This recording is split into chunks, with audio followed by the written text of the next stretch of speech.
the elementary school first place winner, Scott Lake Elementary, Master Billy Shue, son of Charles and Carol Shue, Jennings Bird Principal, and Eleanor P. Holland, sponsor.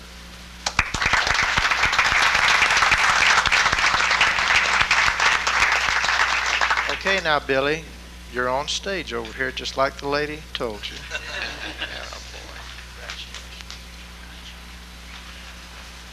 Here he is.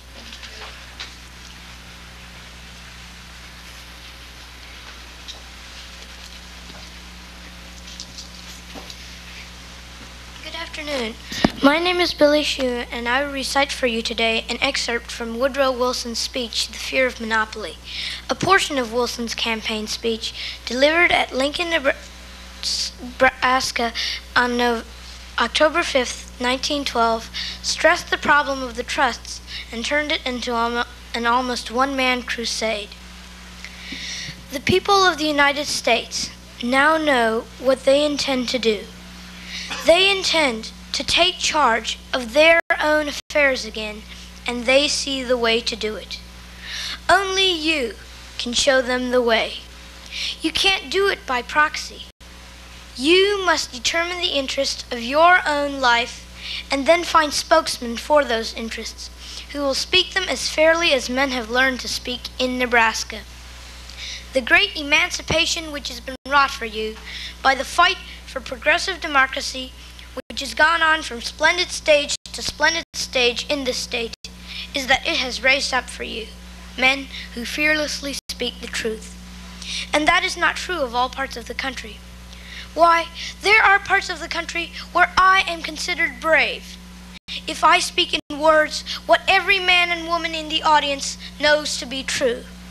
Now, I have never known what it was to exercise courage when I knew that the stars in all their courses were fighting my way. Do you suppose a man needs to be courageous to speak the truth, to attach his puny force to the great voice of the country which is truth itself? A man would be a coward that wouldn't speak the truth. A man would be a fool who didn't see that the only puissance in human affairs was the irresistible force of truth itself. And men are weak in proportion as they are mistaken. They are weak in proportion as their judgments are misled. They are weak in proportion as they did not see the practical terms into which the truth can be translated.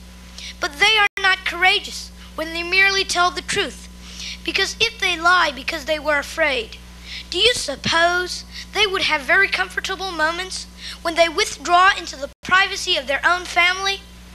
I wonder how some men sleep of nights because they deceive themselves and they deceive others all day long and then actually go home and go to sleep. I don't know what their dreams can be. Fear is abroad in free America.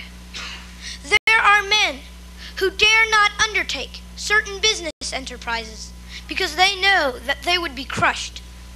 There are men who dare not speak certain opinions because they know that they would be boycotted in influential circles upon which their credit and their advancement in business depends. Do you suppose that it is singular that men should rise up and fight through half a generation in order to dispel that fear? The only way to dispel fear is to bring the things that you are afraid of out in the open and challenge them there, to meet the great moral force of the people of the United States, so that if these gentlemen will come out and avow their purposes, they will destroy all possibility of realizing those purposes. One of the fine things of our time is that the whole game is disclosed. We now know the processes of monopoly, and we therefore know the processes of law by which monopoly can be destroyed. They have shown their hands, and we know how to stay their use of illegitimate power. Thank you.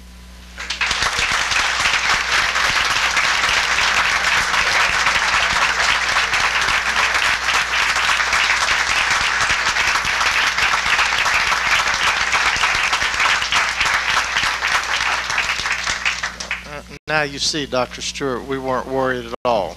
You remember?